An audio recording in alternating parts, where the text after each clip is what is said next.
자, 오늘은 특별히 애정하는 책 하나 소개해 드리려고 합니다. 부산대학교 설립자였다 초대 총장이셨던, 그리고 연세대학교의 나중에 총장도 잠깐 역임하셨는데요. 이런 분이 계셨나 싶으시죠? 목사이셨고 교육자셨던 윤인구 박사님에 관한 평전 부흥의 우물입니다. 이분은 부산대 초대 총장을 지내셨고요. 연세대학교 3대 총장을 역임하셨다고 합니다. 윤인구 박사님, 이분은 목사이기도 하셨고요. 주기철 목사님에게 결혼 주례를 받으셨고, 부산대학교가 우리는 일반 국립대라 알고 있지만 사실은 기도와 예배로 시작한 기독교 정신에 근간한 그런 학교였고요.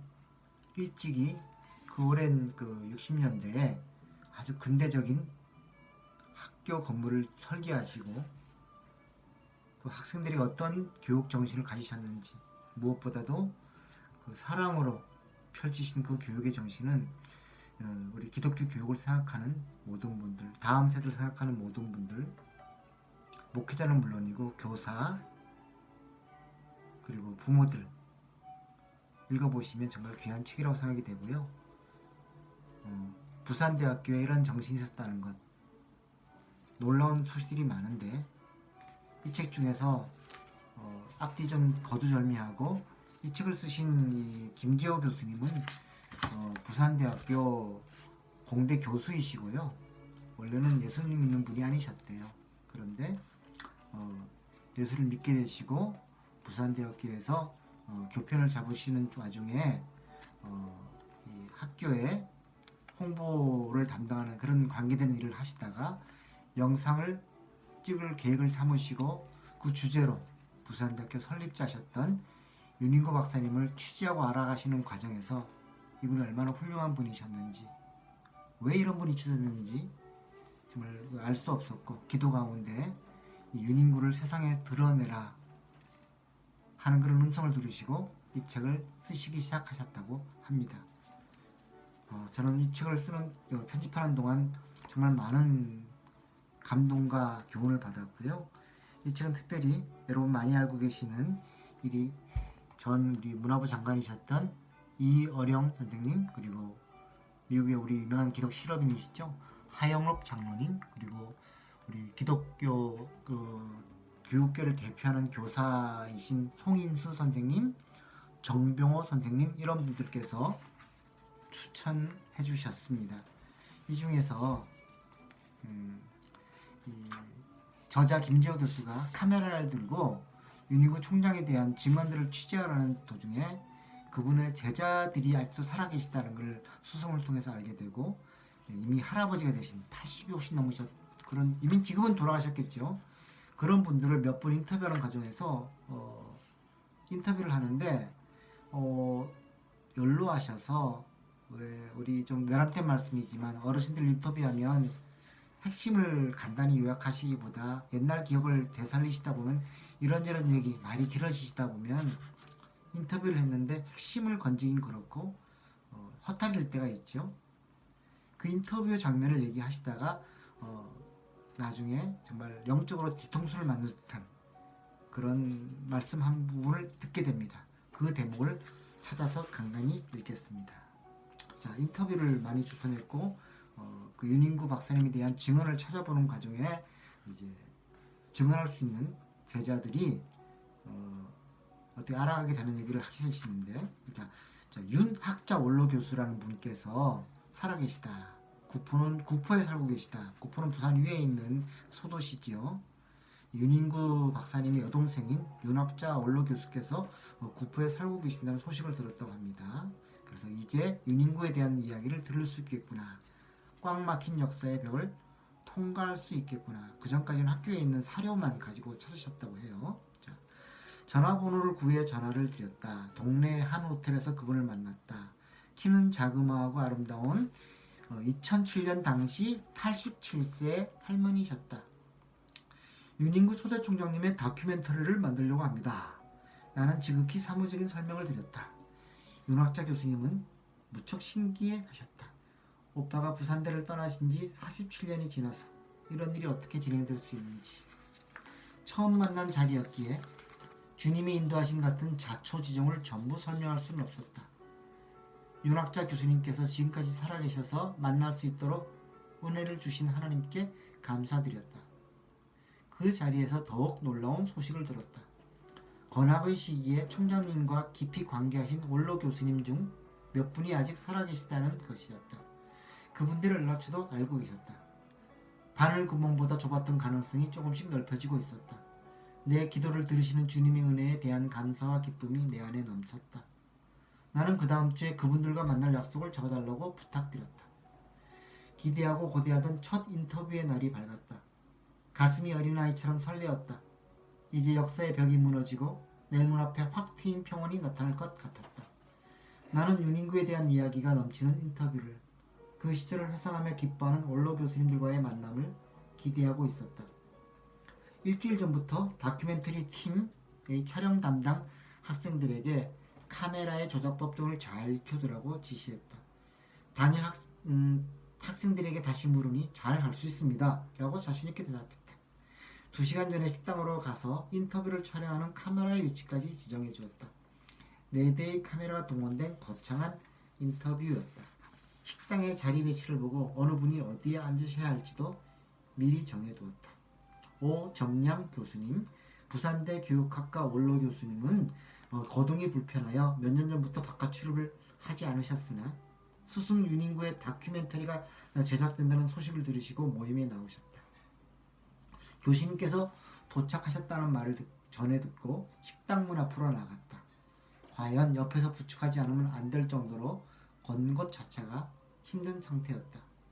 박태권 교수님, 부산대 국어국문학과 원로 교수님은 비교적 정정하신 것으로 보였다. 윤학자 교수님도 그 자리에 함께 하셨다. 나는 가슴이 두근거렸다.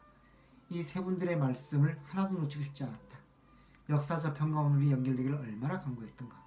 윤인구를 세상에 드러내라고 명하셨던 주님께서도 이날을 얼마나 기다리셨을까. 자, 간단한 식사를 마치고 인터뷰를 시작했다. 질문이 시작되고 답하시는 원로 교수님들의 말씀을 들었다. 나는 TV에서 보던 멋진 인터뷰를 상상했다. 그런데 이건 내가 생각했던 인터뷰가 아니었다. 우선 원로 교수님들의 발음을 이해하기 힘들었다.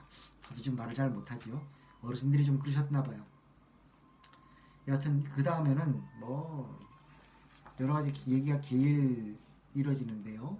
노 교수님들의 인터뷰는 부조리국처럼 진행되었다. 나는 놀라운 대답을 기대하며 계속 질문했지만 답은 항상 본질의 주변을 맴돌고 있었다. 그러나 노 교수님들의 말씀을 차마 중간에서 끊을 수는 없었다. 지루하고 요점에 해당되지도 않는 대답을 하염없이 듣고 있었다. 옛 기억을 못하시고 질문에 대한 대답은 기대를 벗어날 뿐이었다. 문득 10년이면 강산이 변한다는 속담이 생각났다. 그렇다. 그분들에게는 6번의 강산이 변하는 시간이 흐른 것이다. 얼마나 긴 시간인가. 생생하던 기억은 점점 희미해진 것이다. 나도 몇십 년 전에 사건을 생생하게 기억하는 게 별로 없다. 단지 흐려진 한 장의 사진처럼 기억이 남아있을 뿐. 이렇게 해서 인터뷰 잘 안 됐던 모양이에요. 그래서 어떻게 고민하다가 저자가 인터뷰 중에 기도했답니다. 이럴 때는 어떻게 질문해야 하나요? 성령께서 지혜를 주셨답니다. 구체적 사실을 물으면 안 돼. 느낌을 물어야 돼. 그래서 이런 질문을 했다고 합니다. 총장님께서 가장 기뻐하신 때는 언제입니까? 그러자 갑자기 박태건 원로 교수님께서 뭔가 옛날을 회상하신 듯 얼굴에 환한 표정이 잠시 스쳤다. 하늘을 한번 보시고 땅을 한번 보셨다. 그러나 여전히 역사 속에서 뭔가를 건져 올리시려는 듯 힘든 표정이 역력했다. 50년 너머의 지난 기억을 더듬어내는 것은 고통스러워 보였다. 나는 이 질문으로 윤인구와 대학의 역사에서 가장 중요한 순간에 대한 생생한 증언을 기대하고 있었다. 나는 여전히 멋진 대답을 상상했다. 총장 취임하실 때가 아니었을까?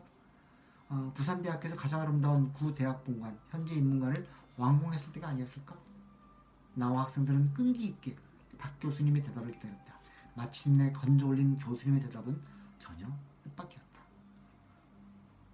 우리 만날 때 가장 기뻐하셨지요. 내가 기대했던 대답이 아니었다. 더 이상 질문할 마음이 나지 않았다. 그 자리에서 인터뷰를 끝내고 철수를 결정했다. 그날 저녁 기도를 드렸다. 기도라기보다 하소연을 했다는 표현이 더 맞을 것 같다. 주님, 이게 뭡니까? 제가 어떻게 역사를 찾아 다큐멘터리를 만들고 또 윤인구를 세상에 드러낼 수 있습니까? 저는 이제 어떻게 할지 모르겠습니다. 제자이신 원로 교수님들의 생각 속에서도 지워진 역사를 제가 어떻게 찾을 수 있습니까? 깊은 한숨이 터져나왔다. 그러자 성령께서 갑자기 나의 속물스러움을 바라보게 하셨다. 그리고 말씀하셨다.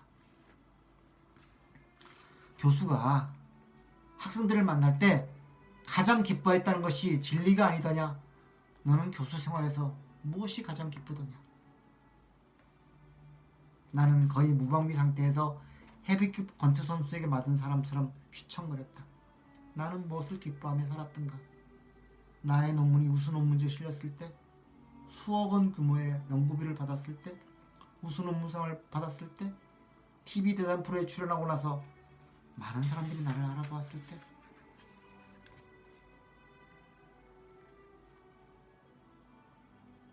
넘어가서 좀 읽겠습니다. 나는 부끄럽지만 고백한다. 그때까지 교수로서 학생들을 만나면서 그들을 진정 존재 자체로 기뻐했던 적이 없었다.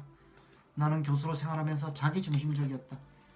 세상에서 요구하는 우수교수 대열에 들어가려고 발버둥 쳤다. 대학교에 부임하자마자 학생들을 매섭게 몰아붙였다. 스파르타식으로 비웃겼다.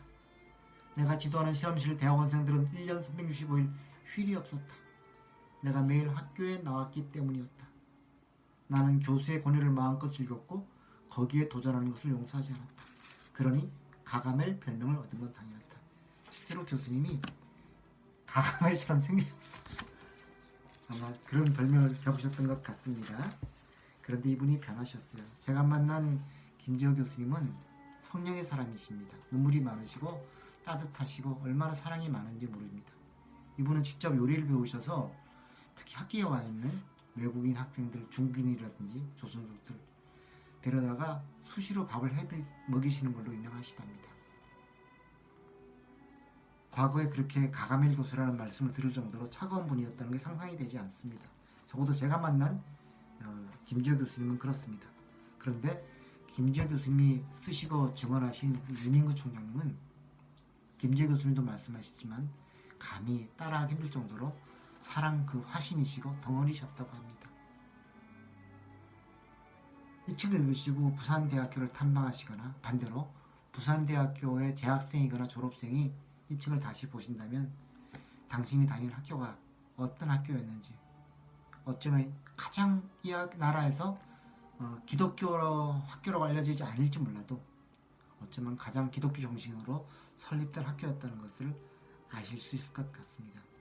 윤인구 총장님의 이야기 부흥의 오물 여러분들에게 권해드립니다. 감사합니다.